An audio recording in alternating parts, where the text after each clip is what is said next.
ear taping tutorial by first showing you the equipment that you'll need. You'll need a good wire cutter.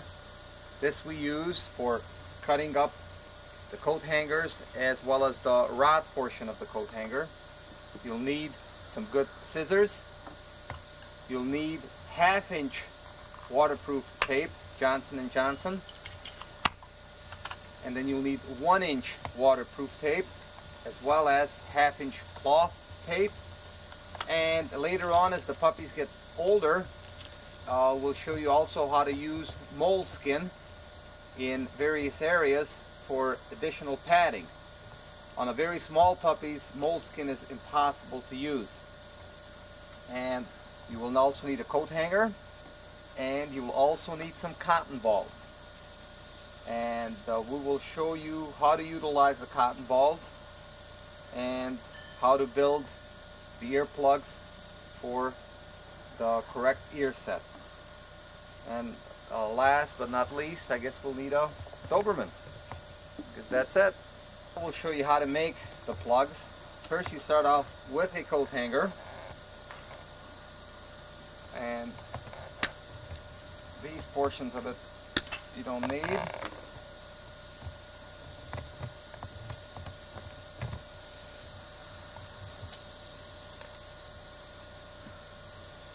Cut off the ends. Try to estimate the length of the ear you need. Looks to me like about a 5-inch rod will be sufficient. After with some practice, you'll have no problem in estimating the length that you will need. Now you have 2 rods.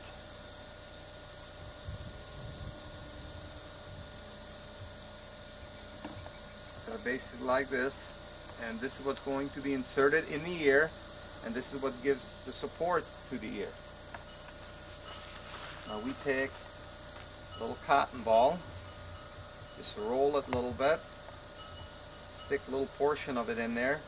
The only reason we do that is sort of stabilizes it.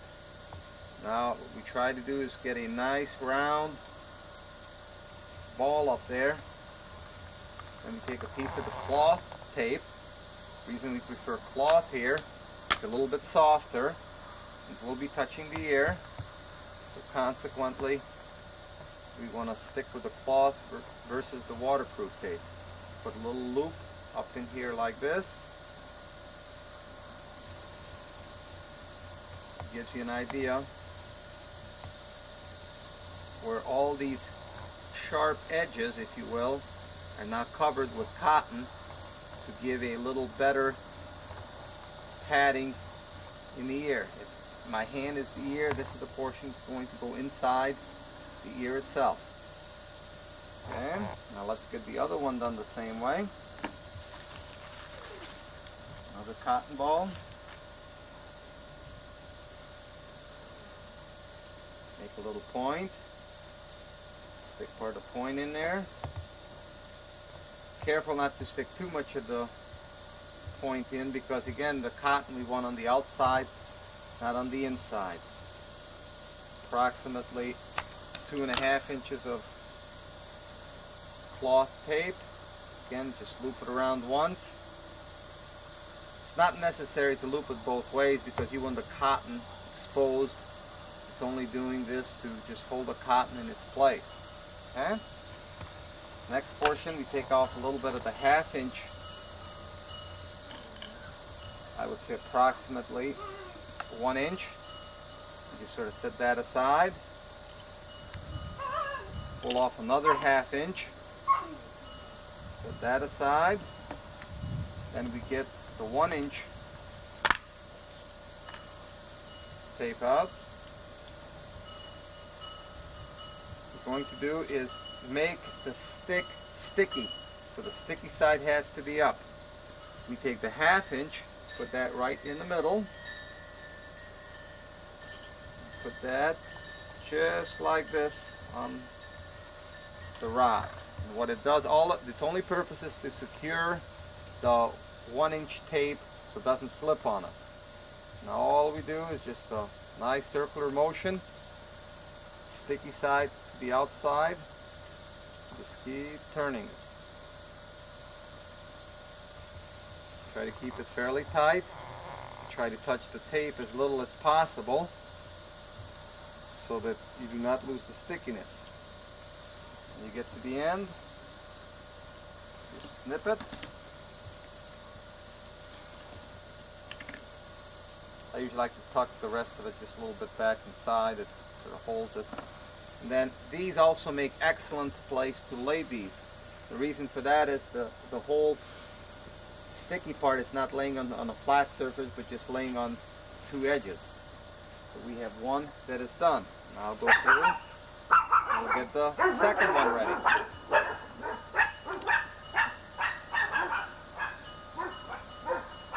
Same procedure again, 1/2-inch tape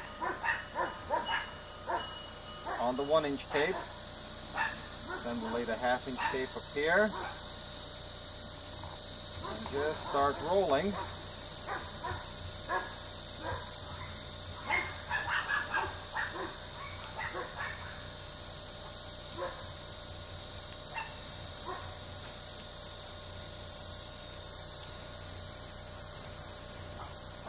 Roll it nice and tight, about overlap, 1/4 of an inch to 1/2 an inch, whichever convenient. Snip, roll, tuck in the extra. Again, you can set this aside. Now, I also like to get my rest of my tapes ready even before I get the dog. Typically I get a cloth tape that's approximately 2.5 to 3 inches thick. Put that aside. One of those for one ear. This is for the other ear. This is for the tops. Those are probably a little too long. And a little longer one for the base.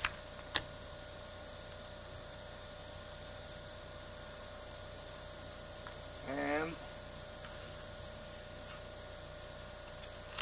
another longer one for the base. These are all now from the 1/2-inch cloth tape. Then we take the waterproof tape and we need 4 1.5-inch sections of that. 1,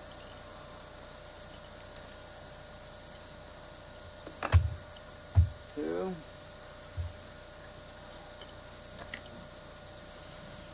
3. Now, single rule try to keep in mind is you want the tape to be nice and fresh, so it's nice and sticky, and you want to put the least amount of tape that you possibly can on your dogs, because you want the ear to be exposed, getting lots of air and minimum amount of support so the ear itself can develop and grow. That's the end of the session for tape making. So we'll bring a dog and we'll show you how we do the rest. And before you put the plugs in and clean, to help you clean this, using 2x2 sponges are very nice, and also cotton is very nice, and Q-tips, alcohol is an excellent liquid to use to just lubricate it and help dissolve some of the grease and dirt buildup in the ears. And just stick your finger in there gently. Just clean that. And you'll see that you do get some amount of wax and dirt buildup in their ear. And considering that the ear will be getting very little air after we plug that, it is important to get a nice clean area for them. Some of the areas where it's a little difficult to get into, this is where the Q-tips work very nicely. Get into the little crevices. It does help if you can get someone to sort of help you hold the dog, and because when you're fooling around with their ears, they prefer to do something else. Just be careful with the Q-tip not to go too far and damage the eardrum for any of the delicate areas in there.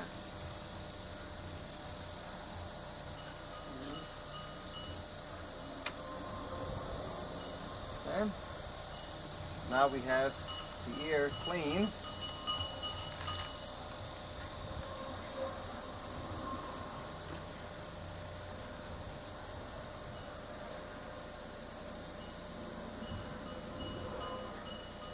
Now we're ready to insert one of the plugs.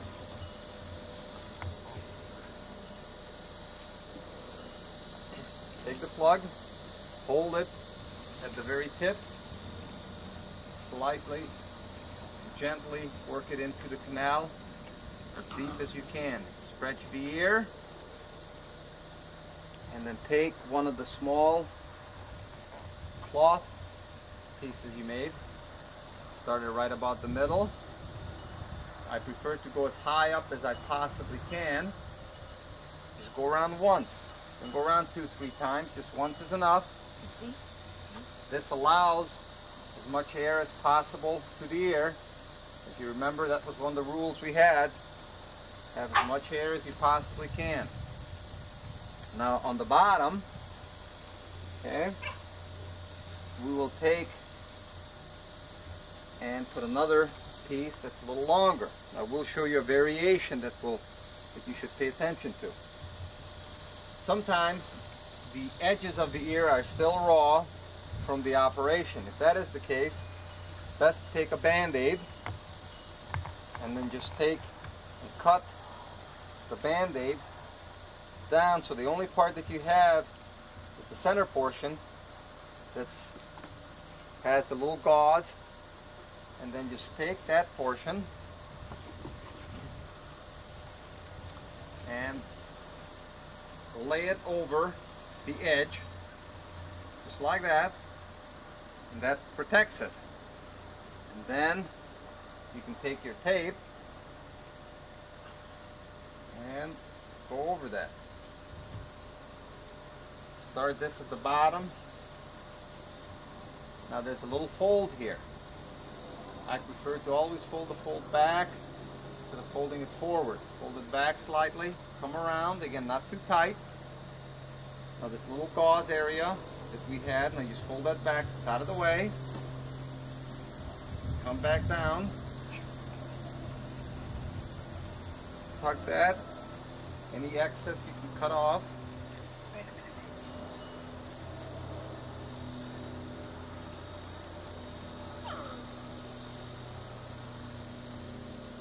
That down in there. Try to get part of the tape onto the sticky part. Now I take one of the waterproof pieces, put that on top like this. This is only to secure the tape to the tape. As you can see, I'm trying to put as much tape as I possibly can only on the tape itself and not on the ear. Put another one at the base. I try to always work any of the hairs out of the way, not to cause any irritation. Okay, now you're basically done. Now if you measure the ear correctly, it should be fairly close to the top, and you should not have too much excess. You can just consider it to be done. Okay, now we'll clean the other ear and we'll show you how we do the other side. It is. We're trying to... We should point out it's just as important to clean the outside of the ear. Matter of fact, clean it around that whole area with the alcohol to give this area a nice, clean, and hygienic surface. Keep in mind that since this area is taped, and since the dog can't get to it, this is the only way that this area gets cleaned. This is the only way this area gets any attention whatsoever.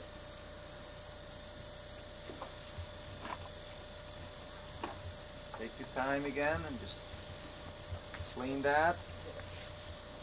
And this would be a good time to also look to see if you see any abnormalities, such as cuts or bruises that the tape or the plug has caused on a previous occasion.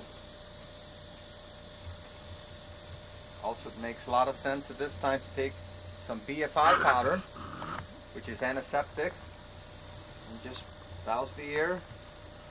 Put that on the inside. It'll help keep the area dry.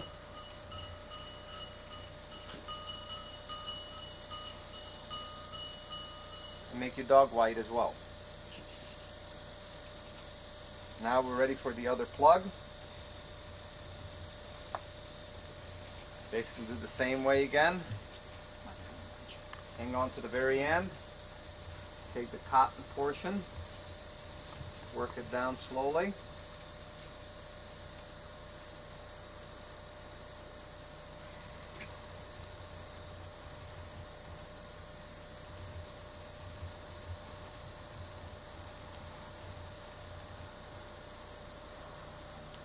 Pull the ear up, nice and tight.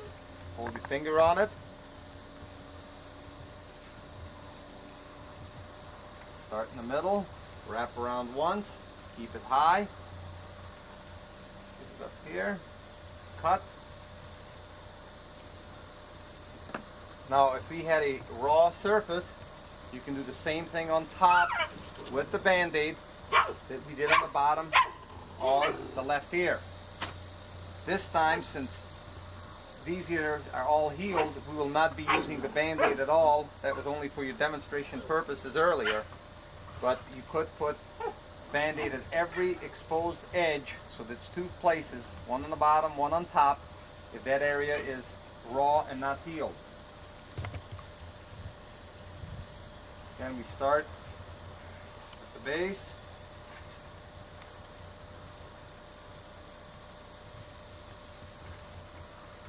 Come around, pull that part back, and keep that as low as you can. Not too tight. Now from time to time you might want to move the tapes up or down at each taping just to give each area a little bit of rest. Tuck this portion in. As you can see, they will move around, so it's very best to always have some help.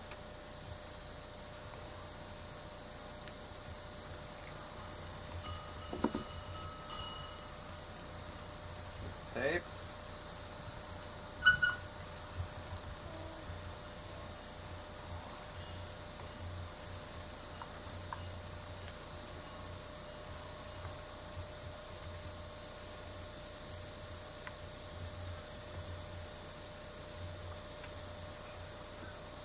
Now we're done except for the last step.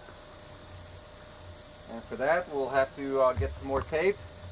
And we'll get some more cloth tape, the 1/2-inch type. Pull out a fairly good section. Cut it. Now, halfway up the ear. No. Sitting. Halfway up the ear, we make a loop.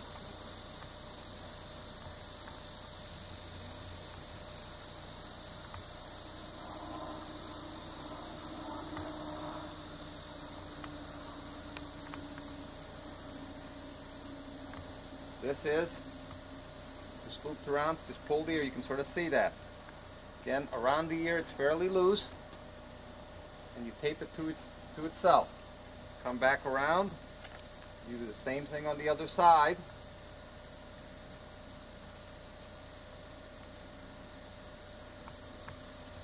You want it so that it does allow the ear movement together, and yet also far apart. But yet will hold the ears up in this position. Or just a tad tighter. And just bring them together. And you have it. Now you might want to put up one more little section on the front. Sort of finish it off. And this is ready. Okay. Here, And otherwise then it will lose. we'll put a little loop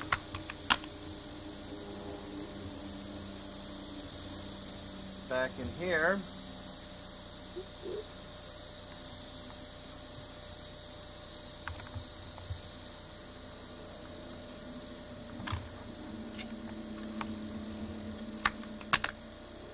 one more loop back here.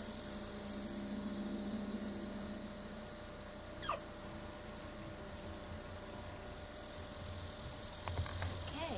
This is how she looks. Cleopatra.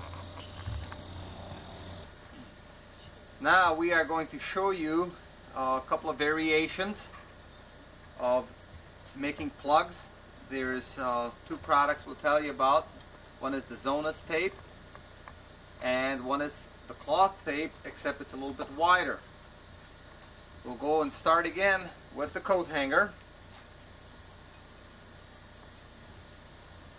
Cut off the ends.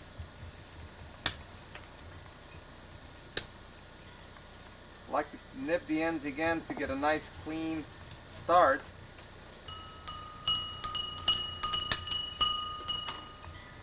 Like to pull out this part out of there, and here it's a little bit frayed, so again I traditionally like to cut off a little bit of it to get a nice fresh start. Now, knowing that I will be working with a dog with long ears, I'll probably just cut this one in half.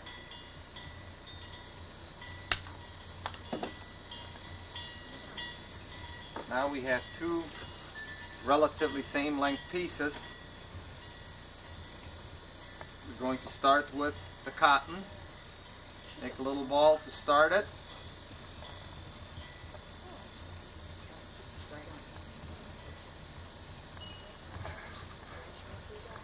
Pull it down. Then we'll take a piece of the tape.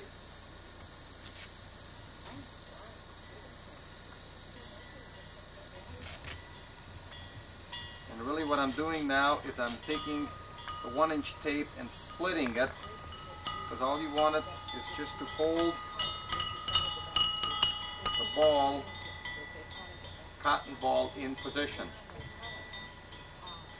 Now we will show you the variation that we talked about earlier with the moleskin. Now this will only work with older dogs or very, very large puppies where the ear canal, the portion where this piece goes into, is large enough to accommodate what we call a little bit of fatness around here. Because you'll see once we put this on there, it makes this whole thing a little bit fatter. We'll take this moleskin, which is very soft, and start it up here like that. Just come right around, just once. And the reason we only do it once is we do not want to get the moleskin to fatten up the entire plug. Lie down. Lie down. That's her. See, that's what you really want. Now, you will be looking at it this way, and as you can see, here's the cotton, and here's the moleskin protecting it. Now we'll take this. We're using now the Zonus porous tape.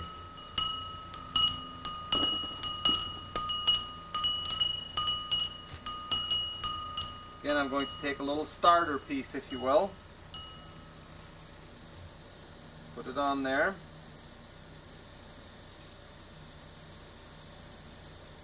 Again, the Zonus tape is on a reverse. And then I just put that on there and just roll it, overlapping slightly the moleskin. Just wrap it tight all the way around. Get a nice even finish.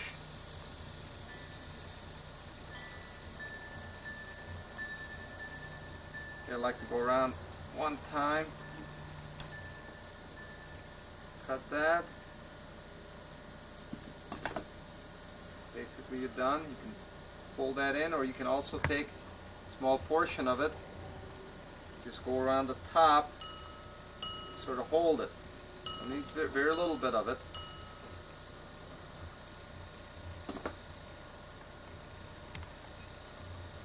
Now this plug is ready. Basically very similar to our earlier plugs. Difference being is that we do have a little bit extra padding with the moleskin down here.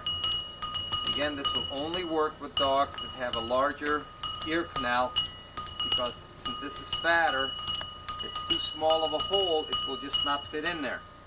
Okay? We'll rest it again on one of the circles to keep the tape part sticking. And we'll do another one. But before we do the other one, we are going to show you another variation. I have a large litter of pups. I developed a little faster way. It's very similar to the other way, but I use the Zonus tape, and I just put the tape around the tip. Takes away from one operation. I put the tape on sticky side in for about an inch up. Then I turn the tape at an angle and stick it fast, pull out and wind the tape up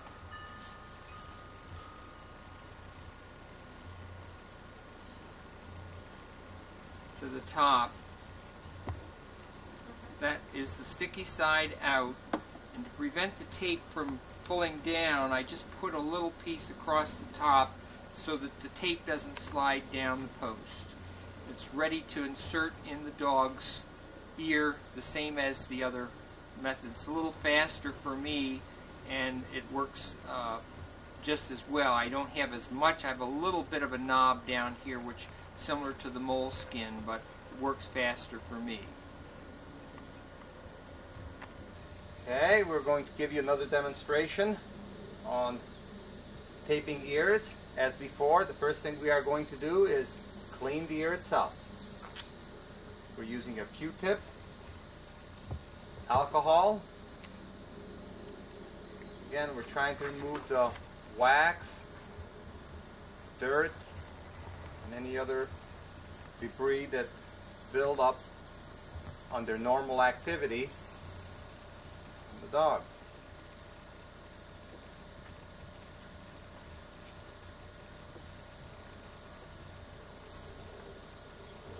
As you can see, they only like it very little. Consequently, you do need someone to help you hold the dog. Certainly initially when they're not used to this kind of grooming. Now she's using a 2x2 with alcohol on there. And again, we're going to clean not only the inside but outside and all around the ear, so that whole area has a generally good, clean, antiseptic surrounding.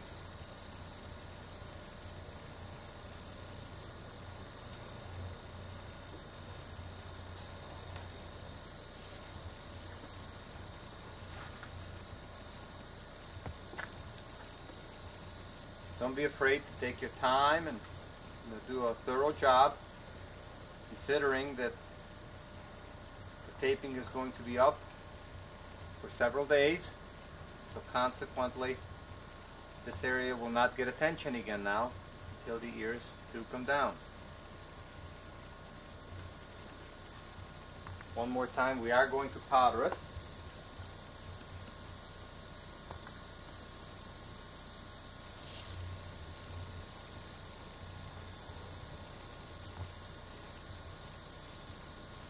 Hold the ear and show you. Basically just put the powder right to it.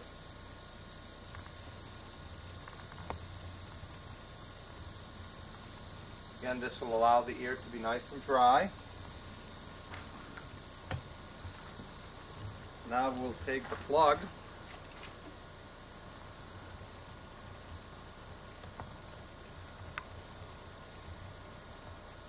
work it into the ear. Just do it gently. Stretch the ear up.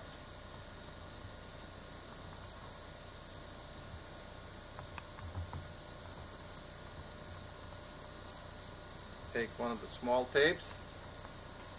Start up high again. Start in the middle. Come back around. Just one time around. Not too tight again.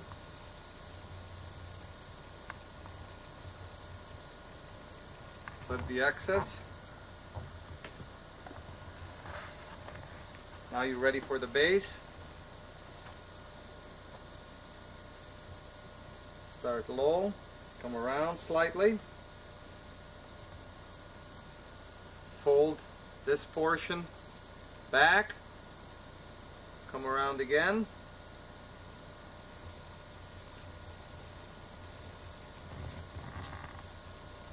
Again, not too tight. Cut off any excess.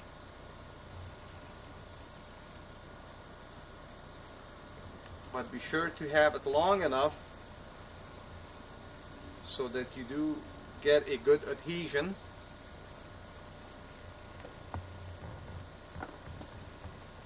Little tape on top.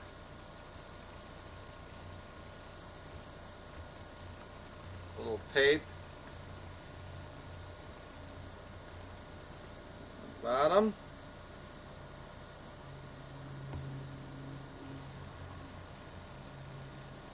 And you are done with one ear. Now we'll move the dog around and we'll show you the other side. Alright, we are going to clean the other ear and give you some additional instructions in ear care.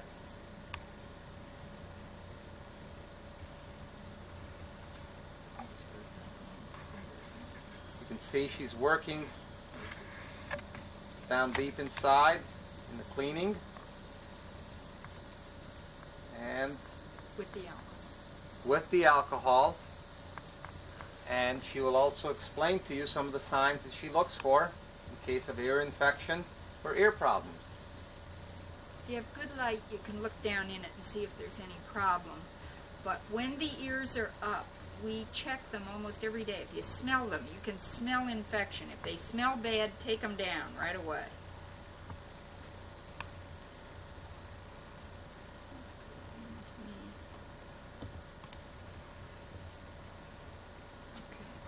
Powder?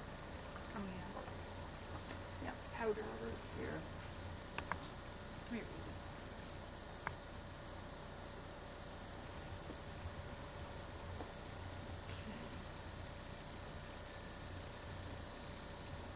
All right, turn it over to you.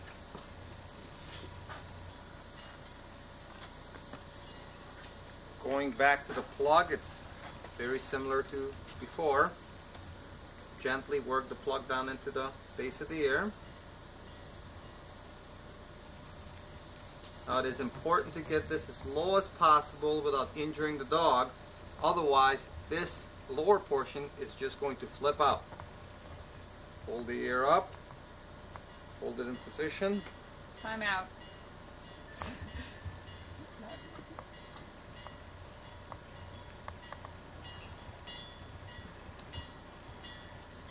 Get the tape started middle. Bring it around, not too tight. And remember, if you have an open or sore edge back in here, this is where you would be putting the Band-Aid. Matter of fact, we'll demonstrate one more time how the Band-Aid works.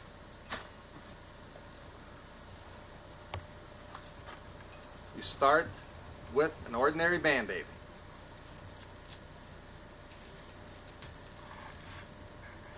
When you remove it, you're only interested in the center portion.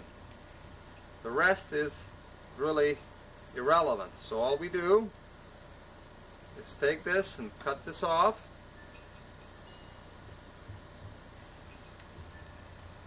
And do the same thing on the other side.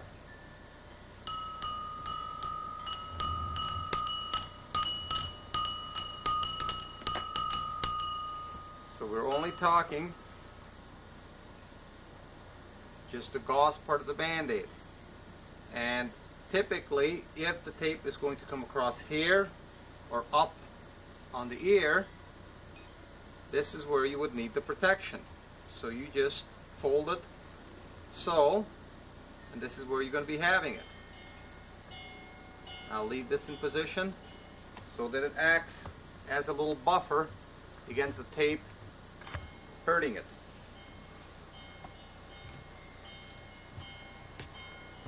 Otherwise, everything is done the same way. Obviously, since there's no open cut, you will not need any over here. The only exception would be if somehow the tape cuts this area. Here too, you could do the same thing to give it additional support. Come around, again, following where this is.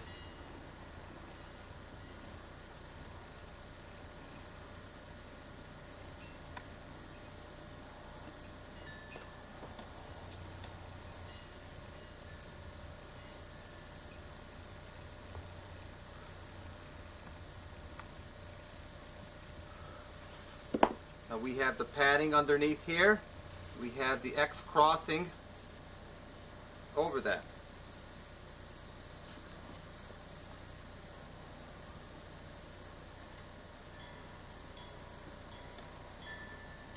Put a piece here. The only purpose of this is to hold the tape in position. Put it there and on top.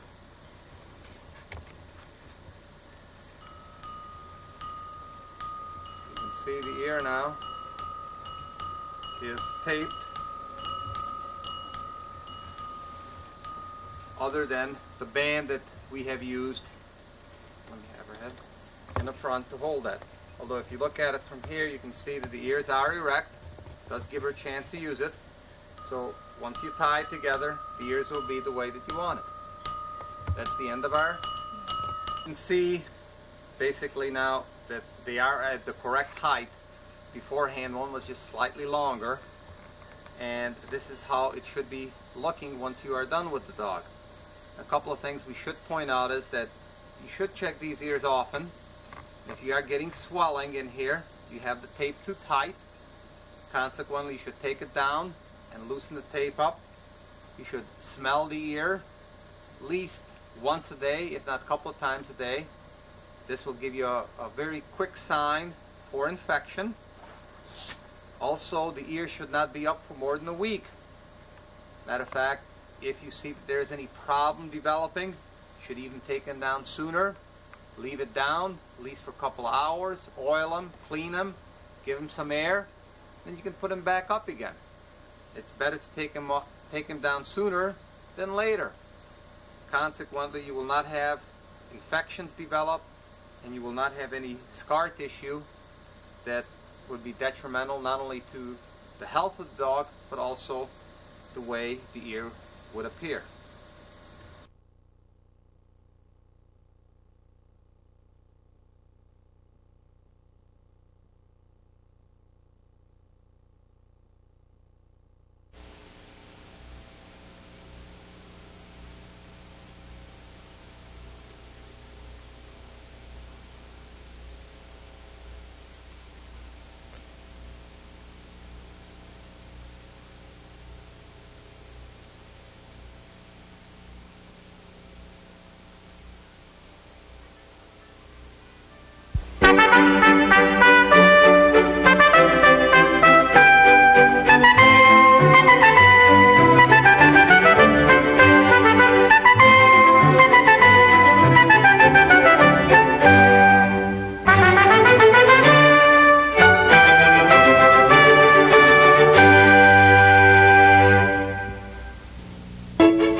Doberman Pinscher's strength lies in his usefulness and versatility, along with sound body structure and mental ability. Elegant in appearance, noble in bearing, the Doberman Pinscher is one of the most graceful and intelligent of working dogs. He has been prized for more than a century for his unswerving loyalty and courage. The Doberman's handsome appearance has been a byproduct of its breeding, not a goal in itself.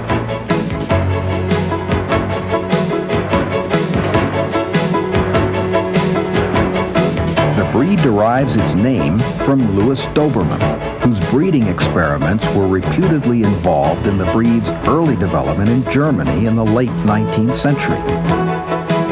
Although Doberman left no records of the breed's ancestry, it is thought he based it on the old German Pinscher, crossed with black and tan terriers and possibly the Rottweiler, the Weimaraner, and the Greyhound.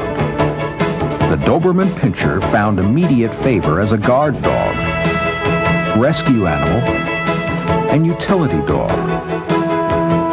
He was tailored for use in police and military work and to be a medium-sized protector and companion in the home. His reputation for courage, loyalty, and intelligence, coupled with his aristocratic beauty, quickly made him popular in many lands, particularly the United States, where his growth has been fostered by careful selective breeding. The breed was officially recognized in Germany in 1899 and was admitted to AKC registration in 1908.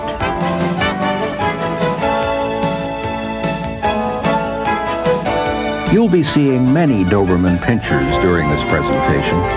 All are quality dogs with differing strengths and weaknesses. All will help your understanding of the breed.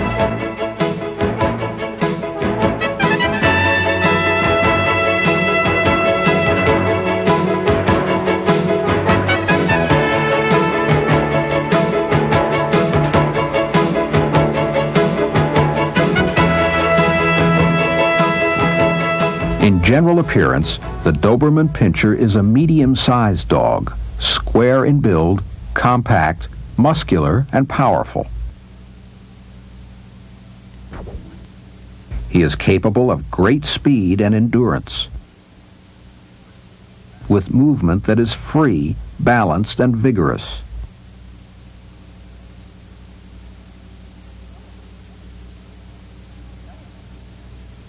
He is elegant in appearance and of proud carriage, reflecting great nobility and temperament. Dogs stand 26 to 28 inches at the withers, with the ideal being about 27.5 inches, while bitches are 24 to 26 inches at the withers, with the ideal being about 25.5 inches. Length of head, neck, and legs are in proportion to the length and depth of the body. The Doberman is square in outline, that is, the height from ground to withers is the same as the length from forechest to the rear projection of the upper thigh. Let's begin our detailed examination of the parts of the Doberman Pinscher with the head. It is long and dry, that is, with no loose skin. The head resembles a blunt wedge, seen from the side or the front. The top of the skull is essentially flat and turns with a slight stop to the bridge of the muzzle. See how the planes of the skull and muzzle are parallel. The lips lie close to the jaws, which are full and powerful. From the front, you can see how the head widens gradually toward the base of the ears in a nearly unbroken line and is well filled under the eyes. The cheeks are flat and muscular. This correct Doberman head is long and dry, wedge-shaped, with the muzzle and skull lying in parallel planes. Note again the slight stop. The characteristic wedge shape is apparent from the front, widening toward the base of the ears. The jaws are full and powerful. Note that the head is well filled in under the eyes. The teeth are extremely important in the Doberman. They are to be strongly developed and white. The lower incisors should be upright and touching the inside of the upper incisors, a true scissors bite.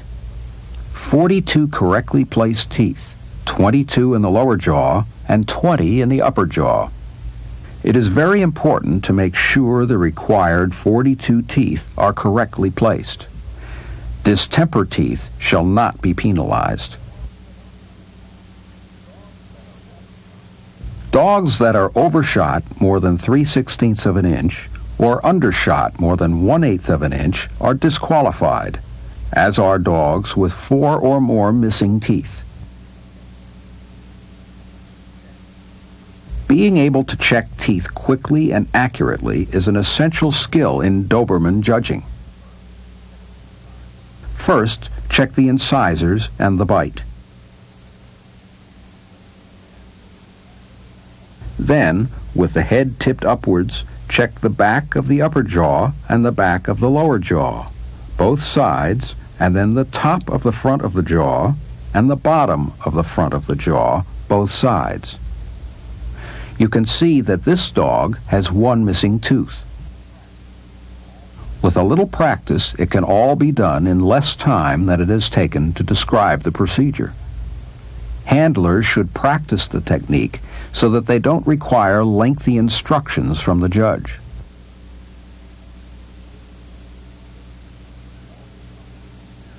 The nose color will vary with coat color. It is black on black dogs, dark brown on red dogs, dark gray on blue dogs, and dark tan on fawns. Eyes are almond-shaped, moderately deep set, and lend the dog a vigorous, energetic expression. The color of the iris, which should be uniform, ranges from medium to darkest brown in black dogs. In reds, blues, and fawns, the color may be somewhat lighter, but the darkest shade is preferable in every case. Ears are normally cropped and carried erect. See how the upper attachment of the ears is on a level with the top of the skull when the ear is erect. Now let's discuss the Doberman's neck and body. The neck is proudly carried. It is well muscled and dry and should be well arched, widening gradually toward the body. The length of neck should be in proportion to the overall proportions of the dog. The neck should blend smoothly into the shoulders, which are laid back at about a 45-degree angle. The length of the shoulder blade and upper arm should be nearly equal, meeting to form approximately a 90-degree angle. This dog is well angulated. But this dog's forequarters are too straight. The upper arm appears shorter than the shoulder blade, and the neck does not blend smoothly into the shoulders. These correct forequarters are characterized by shoulder blades and upper arms of about equal length, forming nearly a right angle. Also note that the distance from ground to elbow is about the same as from elbow to withers. The brisket should reach to the elbow. The forelegs are straight and parallel, seen from the side or the front. They should be muscled and sinewy, with heavy bone, and the elbows should lie close to the body. The chest is broad. Fronts that are too narrow or too loaded and overbuilt are incorrect. This dog is correct, with a broad chest and straight, parallel legs. From the side, the legs are muscled and sinewy, with heavy bone. The pasterns are firm and almost perpendicular to the ground. The front feet are well arched, cat-like, and compact. They should point straight ahead, turning neither in nor out. Dew claws may be removed. The body is compact, characterized by a top line that extends in a straight line from withers to the slightly rounded croup. The withers form the highest point of the body. and the back is short, firm, and muscular at the loin. Any deviation is to be penalized. There is a prominent forechest, well-sprung ribs, and a well-tucked-up belly. The loins are wide and muscled, and the hips broad enough to be approximately equal in width to the body at the rib cage and shoulders. The straight top line is correct. Note again the good tuck-up, good spring of rib, and wide, muscular loins. The croup is slightly rounded. The tail is docked at about the second joint and appears to be a continuation of the spine. It is carried only slightly above the horizontal when the dog is alert. The angulation of the Doberman's hindquarters should balance that of the forequarters. The hip bone forms about a 30-degree angle with the spine, and the upper shanks are at right angles to the hip bones. The upper thighs are long, wide, and well-muscled, with clearly defined stifles. The upper and lower thighs should be about equal in length. This dog is overangulated in the rear, throwing him out of balance. This correct rear angulation balances that of the front, preserving the dog's symmetrical appearance. The thighs are long, wide, and well-muscled, with clearly defined stifles. The hocks are perpendicular to the ground while the dog is at rest. From the rear, the legs are straight and parallel to each other and set wide enough apart to fit in with a properly built body. Remember that the breadth of the hips should be equal to that of the rib cage and shoulders. The rear feet, like the front feet, are well arched, compact, and cat-like.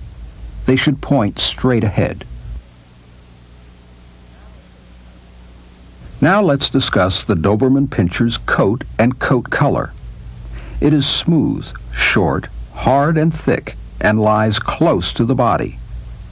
If there is any gray undercoat on the neck, it is permissible, if it is not visible.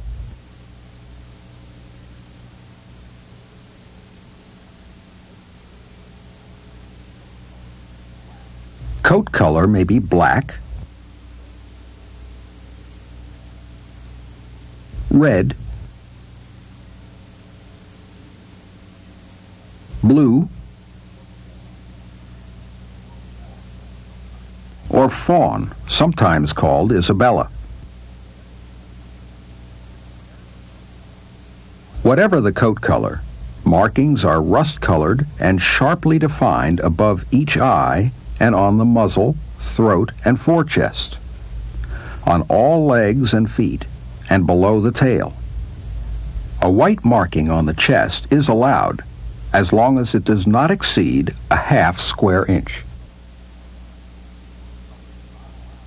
Coat colors not allowed by the standard disqualify. The Doberman's gait is free, balanced, and vigorous. There should be good reach in front and drive behind. You can see the strong rear action, which is typical at the trot.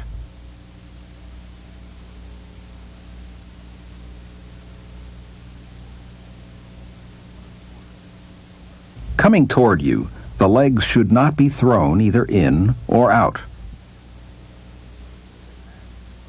Note that at faster speeds, the Doberman will tend to single track.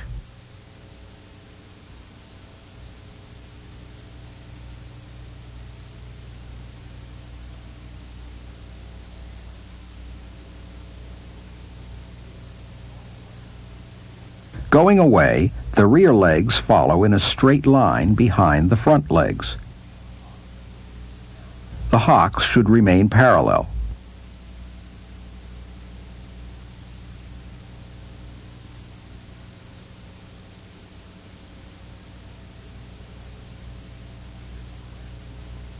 This correct movement is free, balanced, and vigorous.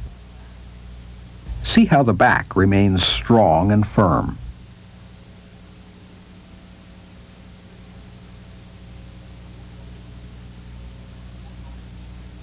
The foregoing description is that of the ideal Doberman pinscher. Any deviation from the above described dog must be penalized to the extent of the deviation. Most important in evaluating a Doberman is the study of the dog in a natural stance.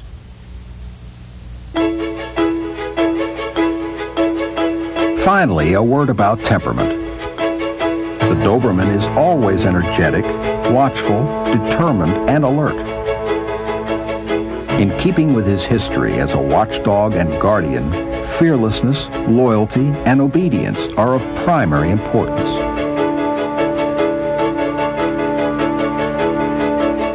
An obviously shy Doberman should be excused from the ring. However, a dog that is vicious should be disqualified. A belligerent or aggressive attitude toward other dogs is not to be deemed viciousness. From his beginnings more than 100 years ago, the Doberman has developed into a proud, elegant animal, reflecting great nobility and temperament, and is prized for his fearless obedience and constant companionship.